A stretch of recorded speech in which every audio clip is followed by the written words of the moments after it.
Thanks so much, Victor, and thank you all for participating in that. That was really great to hear your feedback at the end there. And I love the comments too about fitting Somerville into these different scales and how it all fits into the region. There's a lot of ways where Somerville's role in the bigger picture is a huge strength. We have access to all sorts of open space, for example, in the communities nearby. That's a huge asset for our community.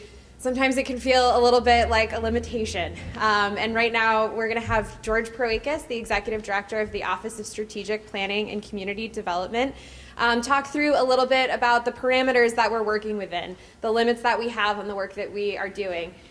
Most of this conference is going to be about big picture, dreaming, coming up with new ideas. We're going to have a little dose of realism for this next session to talk about kind of the limitations and the parameters that we're working within. George? Thank you.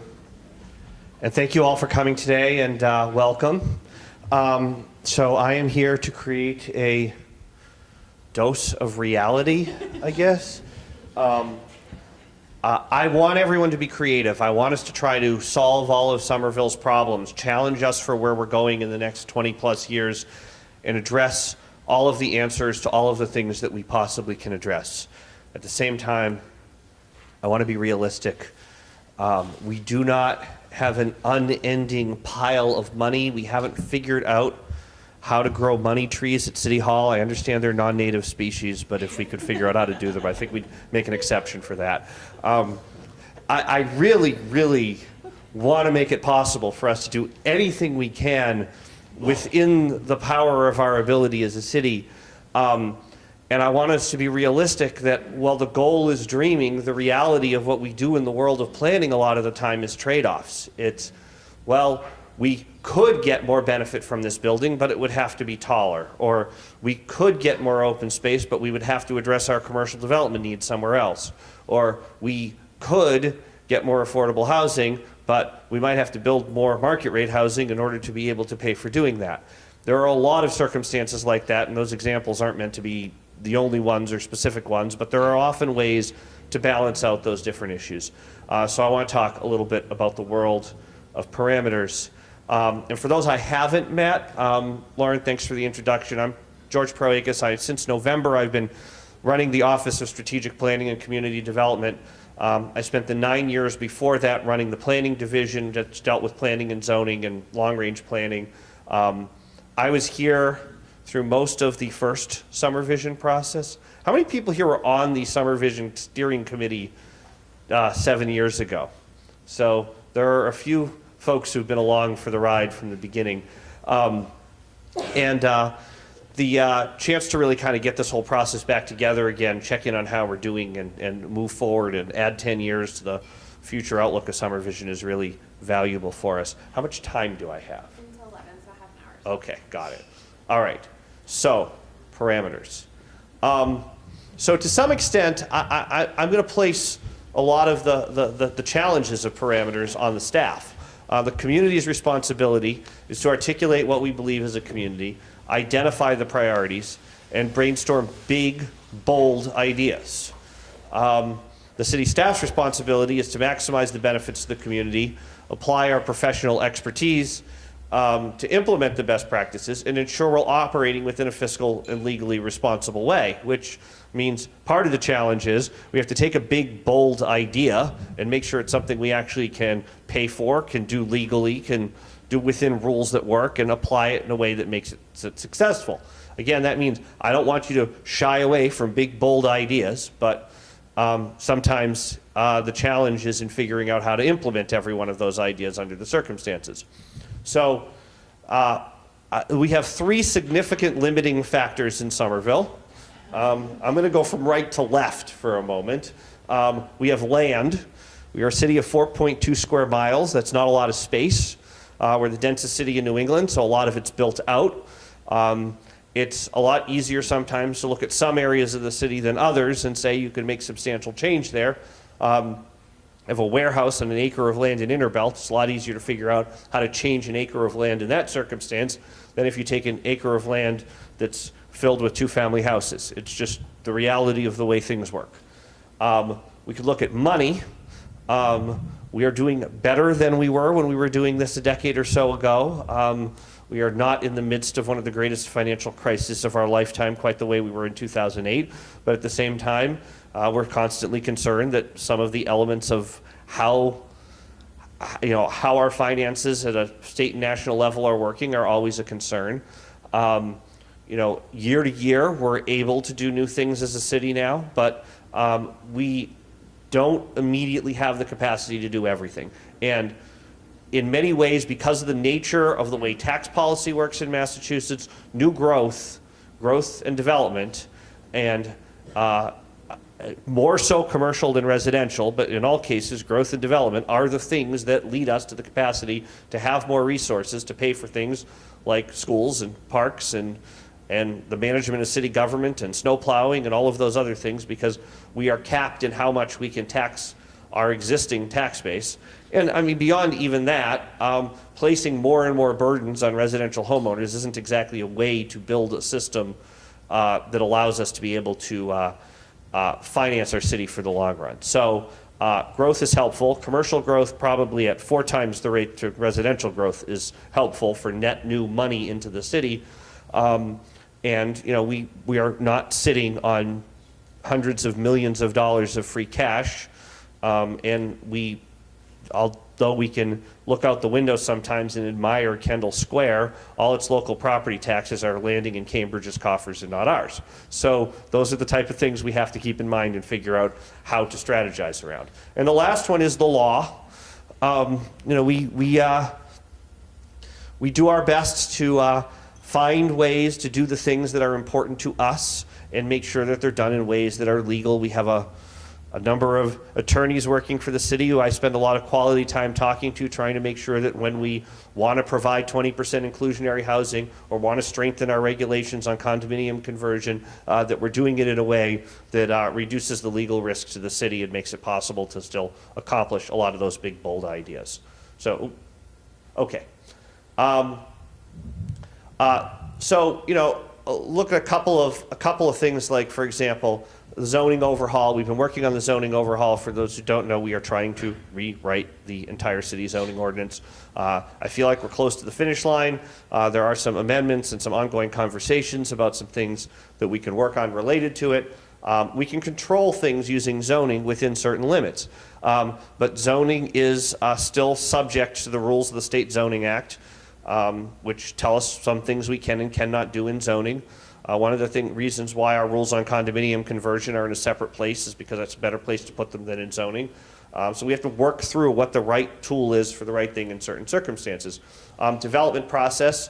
Spend a lot of time talking about the process we do to regulate, review, and determine whether to build something in one place or build in another place, or somebody shows up with a proposal to do housing in a certain location, and we need to make a determination of whether or not it's a good idea to do it.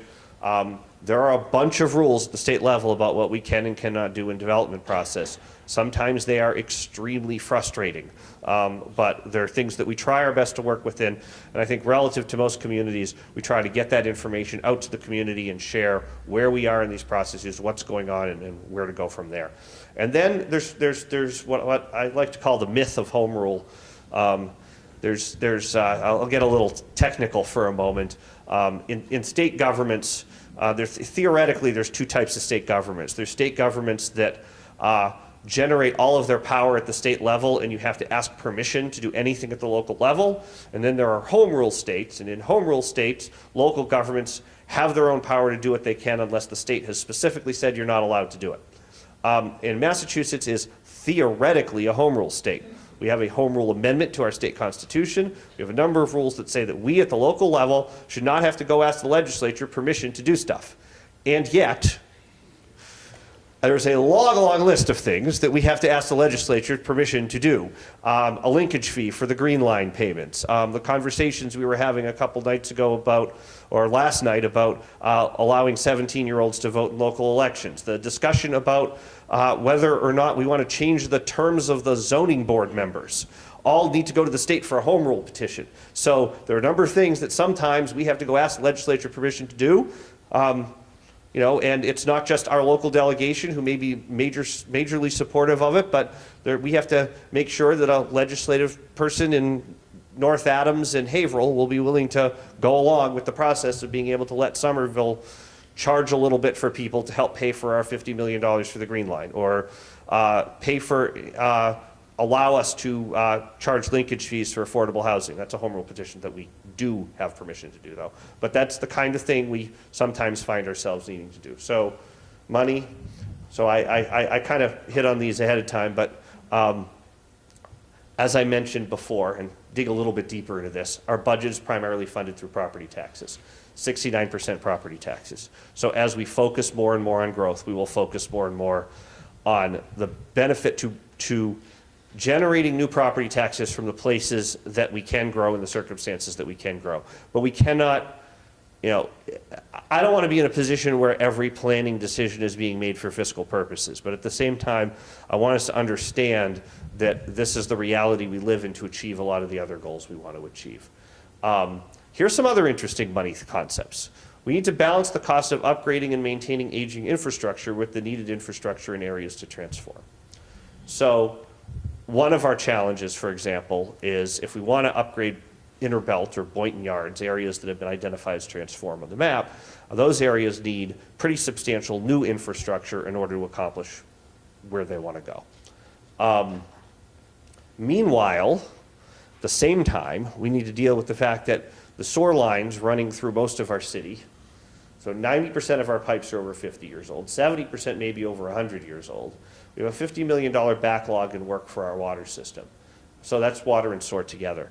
But think about this for a minute.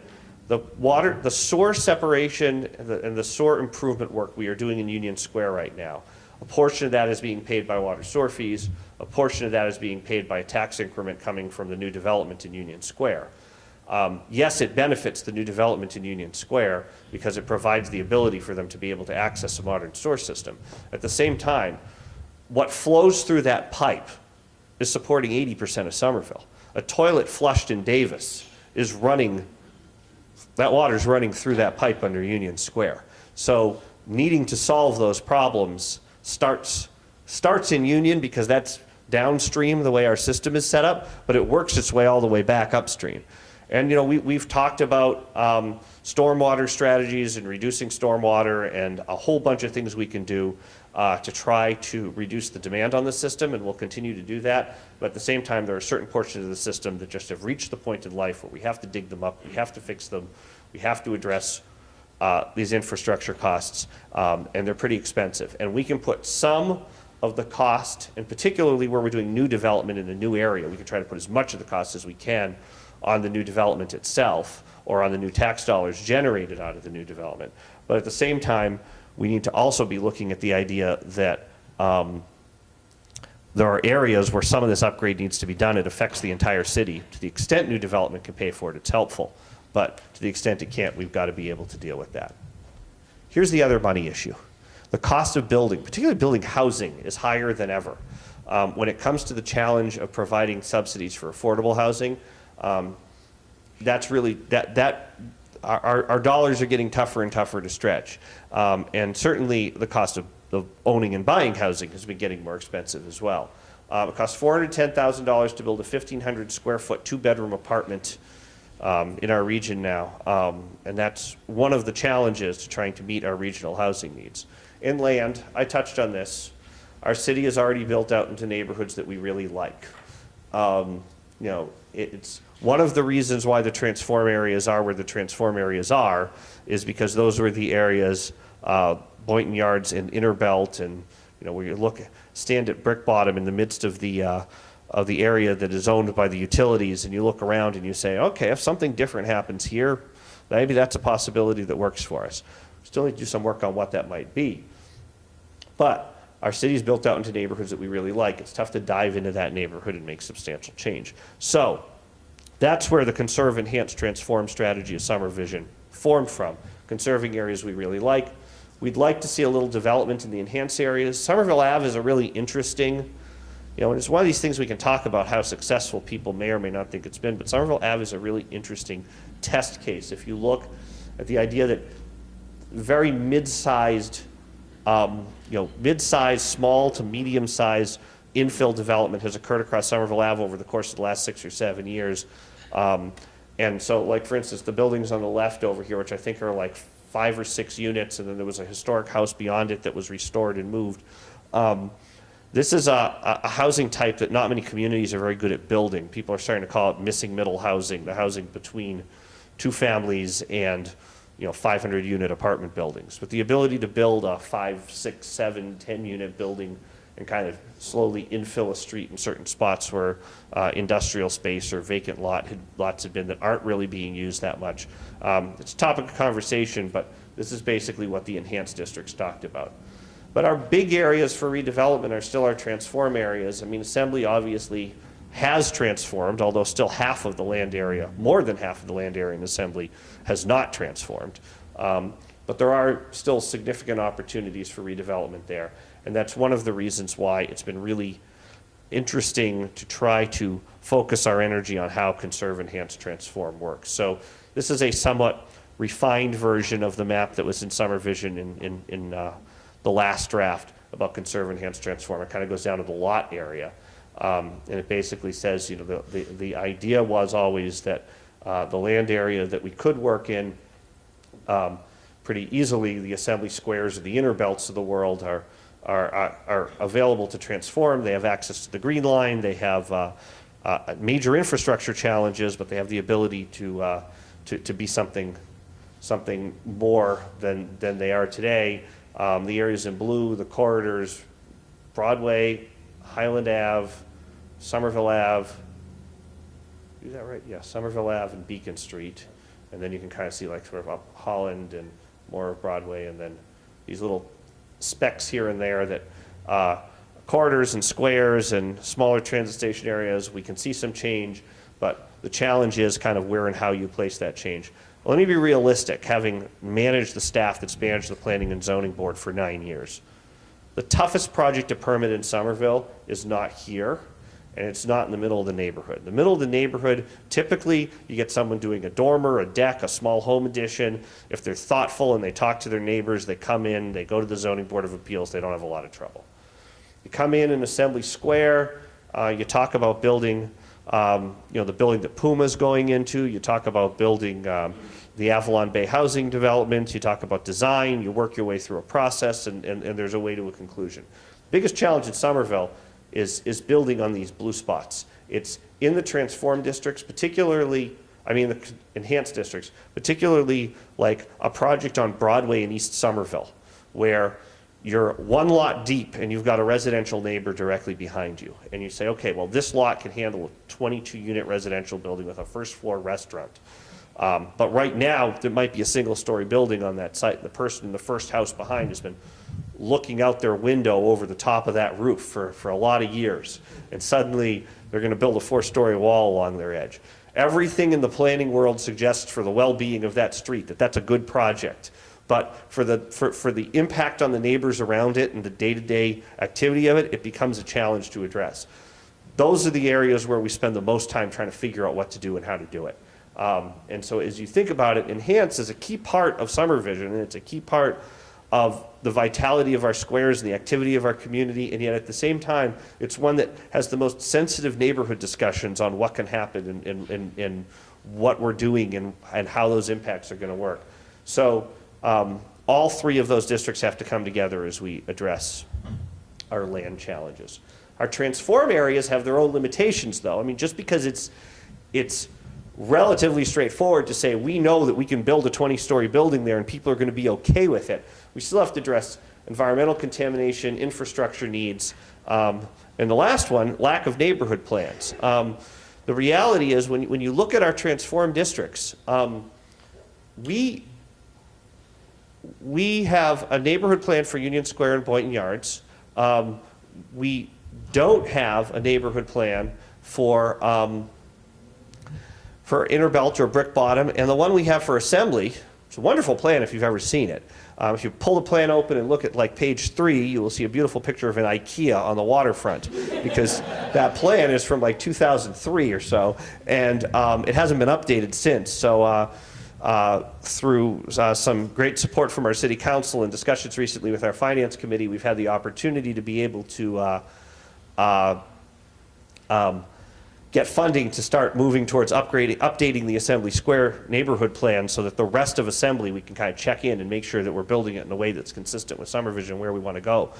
We want to launch some similar planning in Brick Bottom. We have some really interesting conversations with residents down there about how to take the industrial and the makerspace, the character of Brick Bottom, and still allow some new growth and development to work there while still maintaining some of that. As much of that character that makes Brick Bottom an interesting place while still being able to generate more value to our tax base. So that's an interesting future conversation.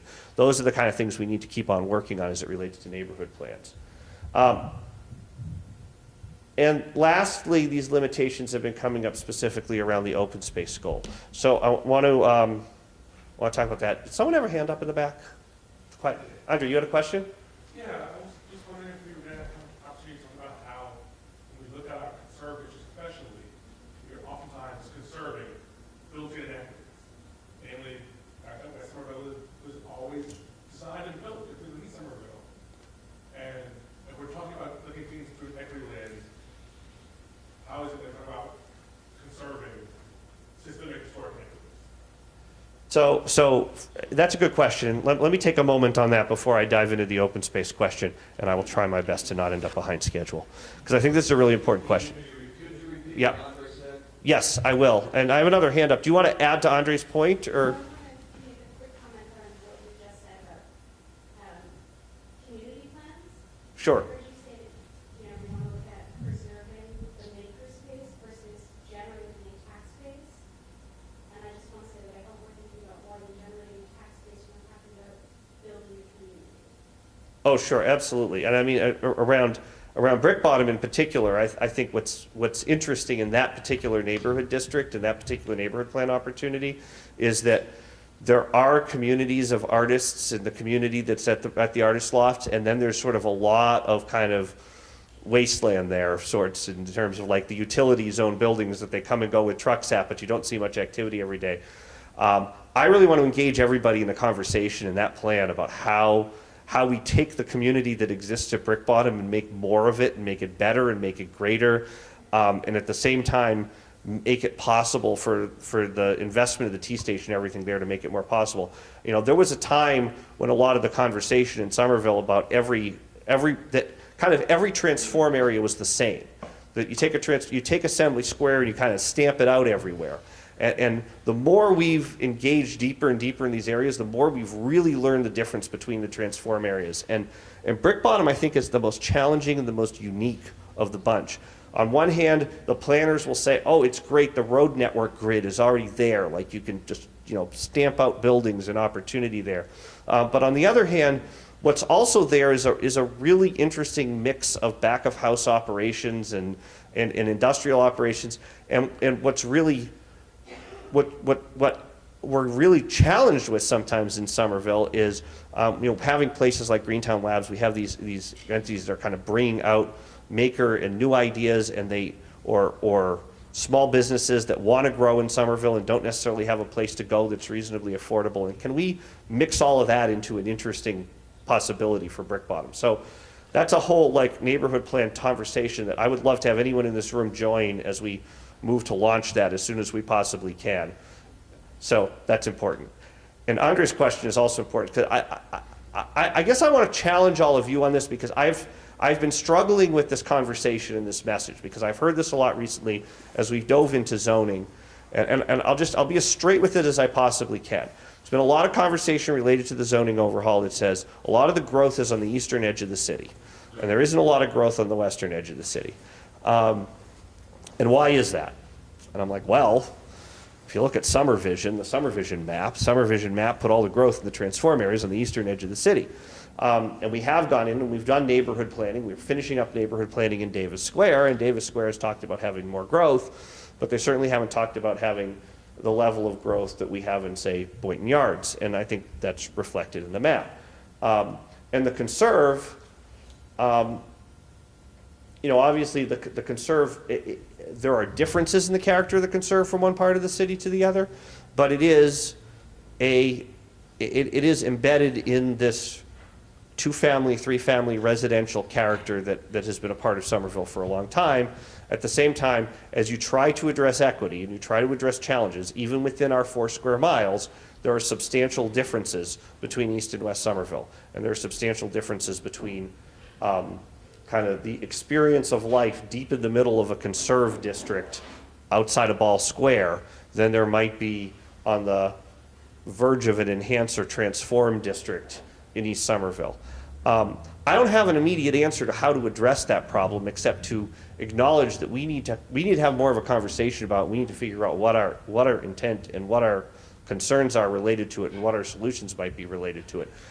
We have had conversations in the zoning discussions about opening up accessory affordable units in the residential districts, about kind of unpacking some of the questions about what a conserve really means. Conserve has never been preserve exactly the way it is. It has never been about never changing those neighborhoods.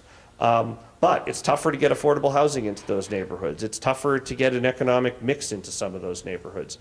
There are some things we've broken down. I will say there's been a big conversation about the Residence A and Residence B zoning districts that exist today. The conserve was both zoning districts. And one of the absolutely outrageous thing to me about RA and RB, there were a lot of folks who were like, well, we can't break apart RA and RB. And it's like, well, actually, when we look back and tried to figure out in the 1920s what the difference was between RA and RB, it appeared that RA was where all the council members and their friends lived, and RB was where everybody was building rental property at the time. So there was an embedded, oh, well, we'll let higher density residential in the areas further away from us. So here we are, almost 100 years later, and we're still like looking at, the existing housing patterns are barely different between the two. So we like merged them in the zoning, and then became this huge discussion about whether or not you allow a third unit once you have a merged district, because one was a 2-unit, one was a 3-unit. I have 2 other hands up about this. I want to make sure to get to the open space stuff, but if you want to quickly add something. Yeah, I just wanted to say to the question, because I was part of SomerVision the last time around, that I think that the lower scale residential districts were where the housing goals were reached the fastest, and that's because there was no contribution to equity. On the small multifamily, there was no required contribution to affordable housing or equity. The small developers just moved in really quickly and built them out because they did not have that burden. And we could easily have had a burden contribution to the community, and we still could going forward. And that would be something worth considering to deal with your point.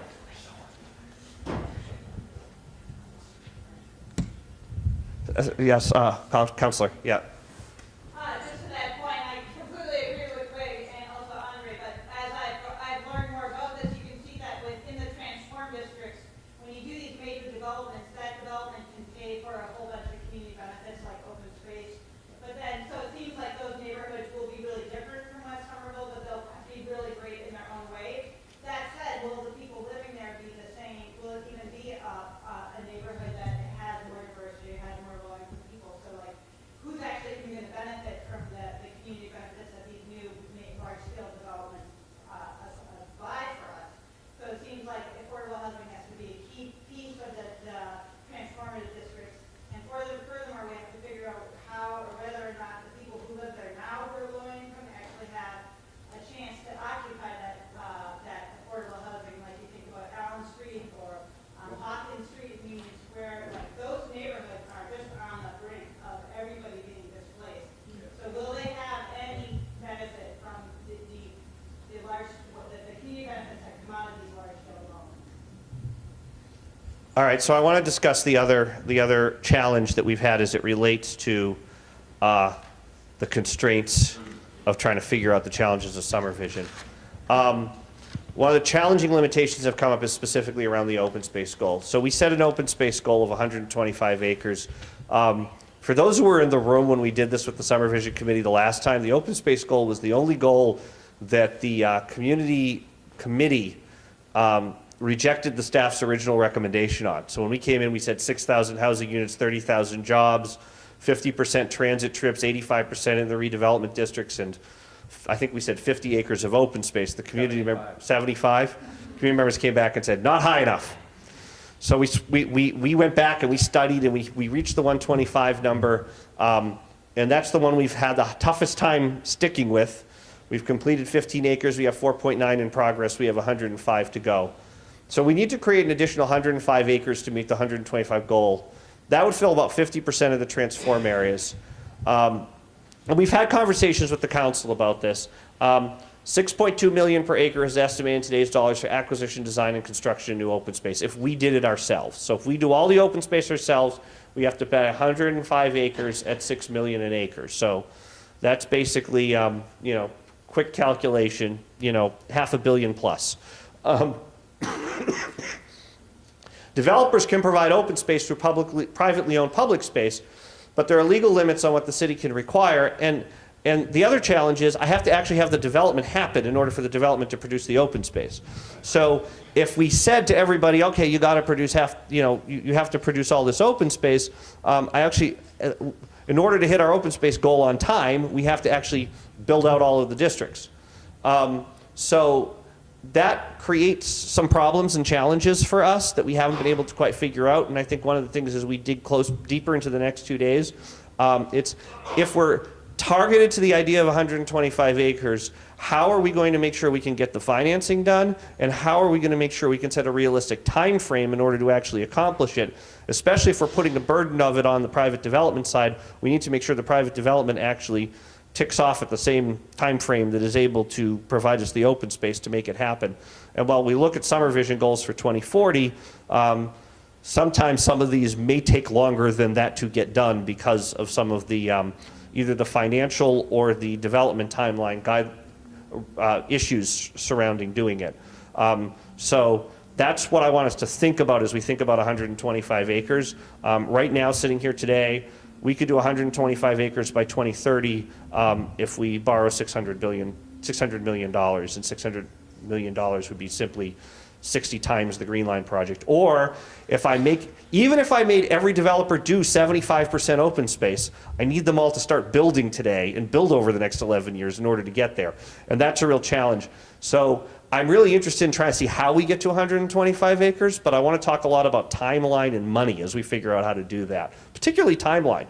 So if we figure out a strategy to get to 125 acres and is it a 2030 goal, a 2040 goal, or is it even beyond 2040 goal? That's one of the challenges we have to try to figure out how to address. So schedule, is that,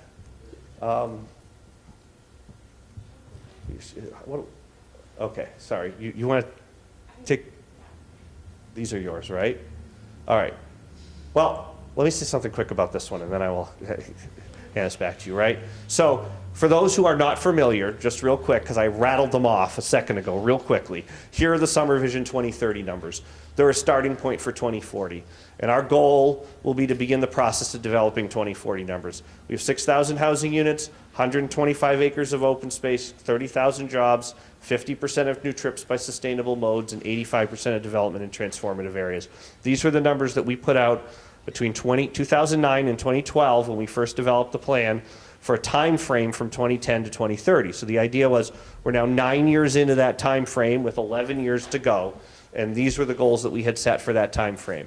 Now we have a chance to recalibrate and say, okay, let's look at each of these and figure out whether or not where we want to be in 2040 and what makes sense and what we want to do and what we want to change and what we don't want to change. For one example, people told us that sustainable modes number was going to be really, really hard to get to. And we're discovering now that enough things have changed in the world between 2012 and today in terms of the way that people are getting around, that it's becoming easier and easier to get to that number. So we should discuss, is that the number? Maybe we should challenge ourselves to go even further. Those are the kind of things that we look forward to diving further into. So I'll turn it back to Lauren. I'm sorry I went a little overboard. Okay, I got 2 more hands up. All right, real quick, yeah. Just an opportunity with the open spaces. I think we're all thinking in this of a permanent open space. What about the opportunity of moving temporary open spaces, like taking back the streets and having streets closed down like we do on Memorial Drive in Cambridge? Like, I think there is an opportunity to discuss open space, not in terms of permanent and fixed, but opportunities for moving and open. I appreciate the creativity, and I think that should be part of the conversation. Our definition when we're measuring has been very narrow to date. So if as a community, as a committee, you decide you want to look at things different ways, let's figure that out. Like one thing, we haven't been counting like green roofs as open space, but we could. Like there's conversations to have. Tori, did you have something? Right, I'm Tori. Some of us were worried when Dan and the city came back with numbers that were like, oh, it's gonna cost, $600 million to achieve our goal of open space. That scared some of us because it was like, oh no, are we changing the goal? And I can say, I spoke with the mayor and Tim, and he said, no, absolutely not. We're not trying to change the goal. So I just wanted to say that because Yeah, I mean, it was a concern of some people in the community. I'm trying to pass the process back to your committee, but there's none of us at City Hall that want to change the 125 number. Like, I want to figure out how to get, I want to find a realistic route to get there rather than toss it out. But I need help.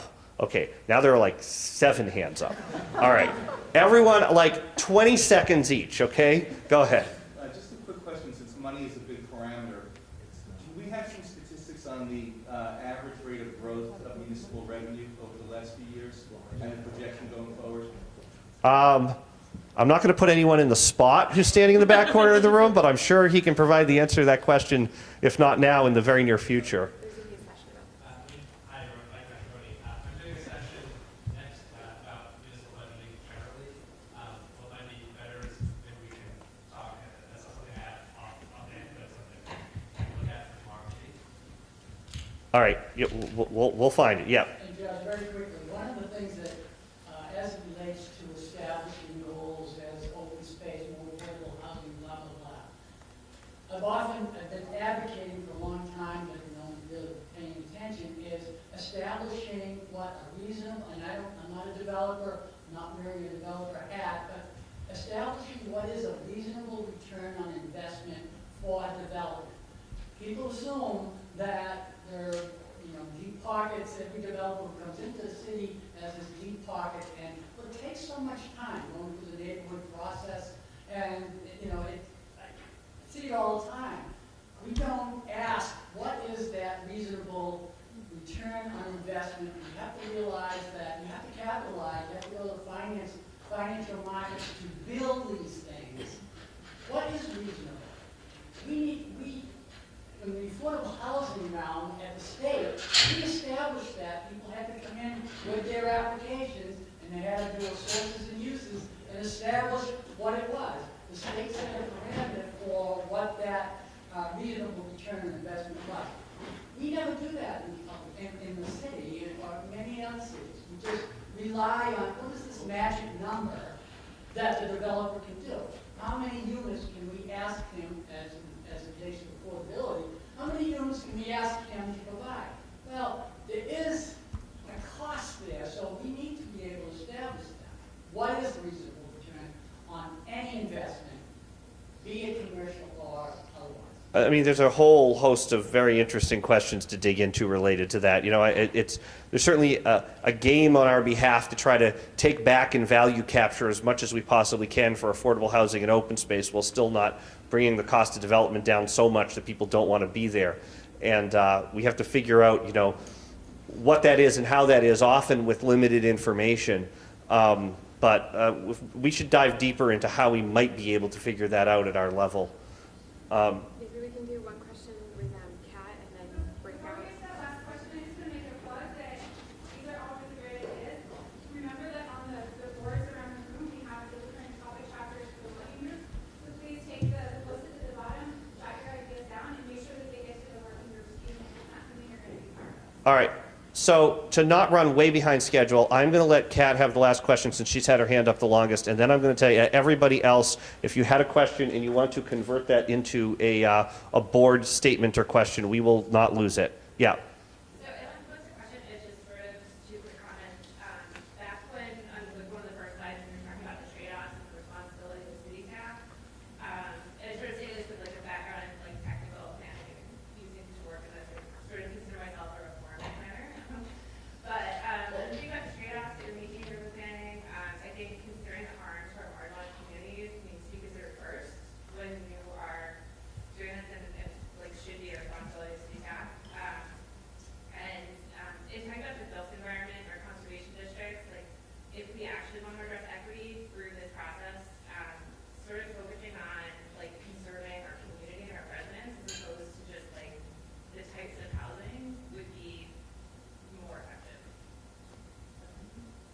Okay. I'm going to turn it back to Lauren. Thank you all.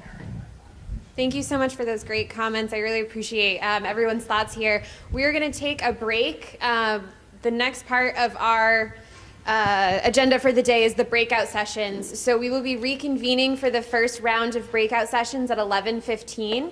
In this room, if you'd like to keep talking about open space, we talked a little bit about the parameters, but we'll have a breakout session specifically talking about how to make quality open space. And so that'll be here in Union Square. Across the way, we'll have Putting the Fun in Budgeting Fundamentals with Mike Mastroboni, who you heard from earlier. So he'll be talking about a lot of the finance components of city government. And then across the hall also we'll have another session going on about Somerville learning. There's been a big plan from the school district around what's been going on in the community, what our youth and families need for supports. And this will be a great opportunity to hear about that process and start discussing how it's going to affect SomerVision. So with that, I'll let you take a break, take a few minutes, and then we'll see you back in the breakout sessions at 11:15. Thank you.